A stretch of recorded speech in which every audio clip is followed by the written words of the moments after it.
Si hojjete maqaa kee hojjete. Ani Masarat Baqqalaan jedhama. Kan waan naaf godhe dura galata naa galchaa. Galateeffadhaa Waaqayyo. Galateeffadhaa ammayyuu galateeffadhaa Waaqayyo. Ana dhukkube waldaa kanan dhufe mucaa wajjin jira gaafas waldaan hin jiru mucaa kanan garaatti baadha mishiiniin naqe ka'ee mishiinii yookaan naqu xannacha moo garaa kee keessa jira malee daa'ima mitii naan jedhan mishiiniin jechuudha. Ishi maalan godhareennaan birrii qopheeffadhu Phaawulos Zeentoo bishii taateettis keessaa ba'an an jedhan. Daa'ima jettee dhattee isaan immoo xannachaa jedhan. Ishi maalan godhaan birriin qabane ta'u waaqa kiyya bichaan galateeffadha abbaan kootis hunduu waaquma edee ta'u koo eegalee achumaanan taa'e koo waaqa koo eegalee yaa waaqi yoo dhukkuma ta'e yaa ta'u yoo tobila keetee mootii naaf kennin jedhe boon achumaanan sin jedhe waldaa achin taa'e barrii irratti jedhe. Gubbasan. Barriin cufamaa ture mucaan tasa gadi bee maal taateenna akkanaa jedhe koosi bakka dhadhaadheennaaf kadhatee zeetiin nama baasee karaa koo naa dibi. Isaan akkana siin jedhan malee ati mucaa dhiira baattaan teessaan an jedhe. Namni Waaqayyo. Dhugumaa laata yaa waaqni naaf ta'a laata kana mucaa kana argannaan oon hojjete dhibba shan galcha waldaa kanaa deemuun bu'ee gala. Achumaan gaafa tokko sufee naaf kadhate. Namni Waaqayyo. Naaf kadhatan nan gala. Achumaan gaafa immoo shan guuteedha mishiinii dhaqe ka'e. Amma immoo deebitee. Deebi'een dhaqe maaliif silaa akkas hin jenne birrii maa qopheeffatu ni deemtaan jedhe. Ani deeman birriin qabu Waaqayyoo taraf kenna yoo fida Waaqayyoo ta'e naaf Waaqayyoo tola maada ishiitiin jedhee.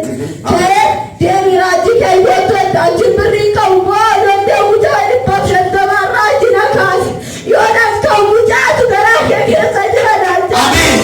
Altaateen aan jettee na gaafata akkamiin si dhoksaa ijjeetii koo gargaarsa nama biraan beeku si qofaa dhakaan na gargaaree dhagaan si hin firoome malee kan ormaa maaliif ana warree suma suma suma suma suma suma suma suma suma suma suma suma suma suma suma murteessee tanee koluu sitti galee indeebiiwwan si dhiisee gonkumaa. Silaanuu xannacha sin jenne eessaa of keessa gootee kana mucaanaan jedhanii deemi gali naan jedhan. Ammas.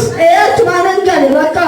Silaan sadaamatee beeketuman gale. Bakka ati garaa fudhattee daa'ima akka ta'e hubattee galte. Garaa koo fudhadheetuman gale.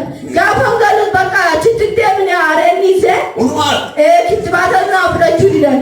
Achumaa yaa Waaqayyoo kiyya kun maaliif riqootu warri gootinna jibbanii ati biroo fittinan qabdu hin jedhe waaqa kanan. Achumaan gaafa dhaabbata dhaqee namtooyi kittibaata na fudhachiise gaafa jeesa galii immoo da'umsa fannaqe. Yoo danda'u deemi galii waraqaa fidadheedhaan jedhan. Ammas deebii jedhe. Achi gisee dhaggalu ka'ee mana koo gisee dhaggalu. Meesh. Ka'eetina mana koo gali. Mana koo galeetina jechuudha inni immoo obaadhaaf hin korabbaa warraa koo. Guyyaa shan midhaan hin nyaanne. Daadhaan midhaan hin nyaanne dugda kana na dhukkube. Haadhaan midhaan hin nyaanne sanii na dhukkube. Abbaan koo dheetina bu'ee galgala ciise. Inni sun jeesuma dhugee galee narraa ba'ee deemu. Achuma rachiise yaa waaqeetu rachiise jilbifadhee waaqa koo kana dhiyaate. Jilbifadhee gisee waaqa kana dugda kana bichaa na dhukkube. Dugda duwwaa. Dugda duwwaa na dhukkube. Achuma sabbata guyyaa suni ka'ee caakama lafeessa ciisaa wadatti nan galemmoo galee mana koo garagahu gargara sa'aatii sagal gara barii ol garagahu mucaa kana dandee waaqayyo naa garagahu. Ameen. Ameen. Wanta hundi keessa waa dhufina. Galata.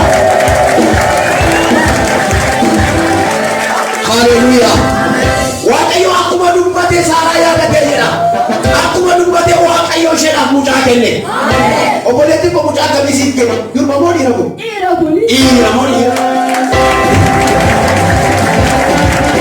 Kabajamaan haa.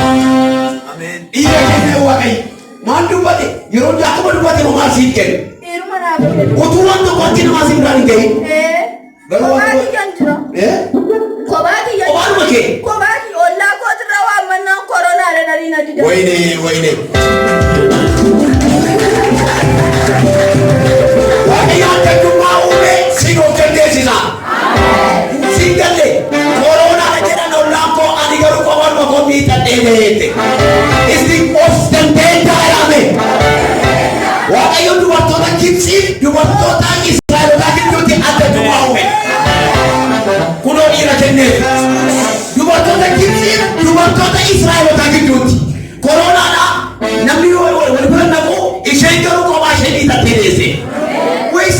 jechi of dandeenya yaame wayne ati garuu of dandeessa mucaa duwwaa mucaa bichaadha achi nan ta'eetina jechuudha mucaa fi obbaatiin bu'anii ijoollee dhugoon isitti hima mee wanta kun isitti hima meesii waaqayyo bakkuma sanchiisa diraangitti wayiin jirti karaa gindi baratiin dhufte waan ishiidhaa tolu achumaan kayetan naqee waan maddaatis waa wallaale mucaa dhiisii obbaatiin irra bahee dhiinni afaan achumaan tasa ishiin naraadhu dhufte na bira dhufti halkan jechuun yoo dhuftu mucaan namaa waan dhurattee boochan mool fudhattee ergas bakka mana yaadatti sinnannee mucaa gootin naaraan dhukkubnee mataanii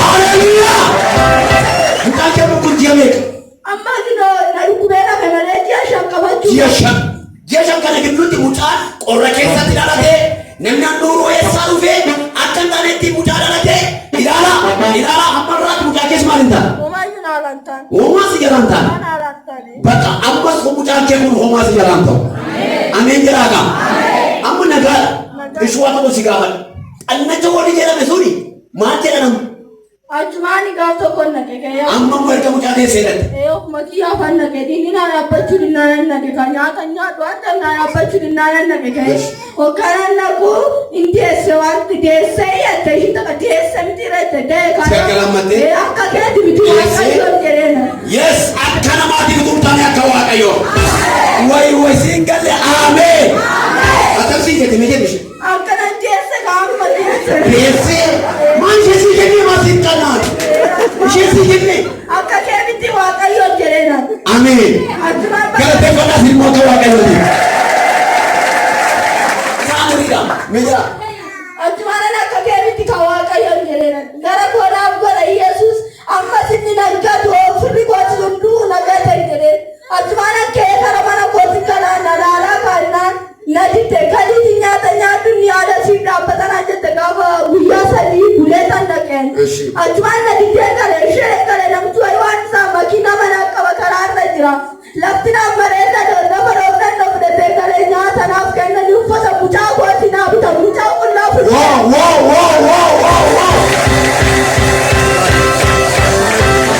akka kee kaasi waa tokko dubbadha kan kee har'a nama utuu hin taane waaqayyo ofii isaatiin siiqaa waaqayyo namas dabalatee isa jalqabaa ofii isaatiin siiqaa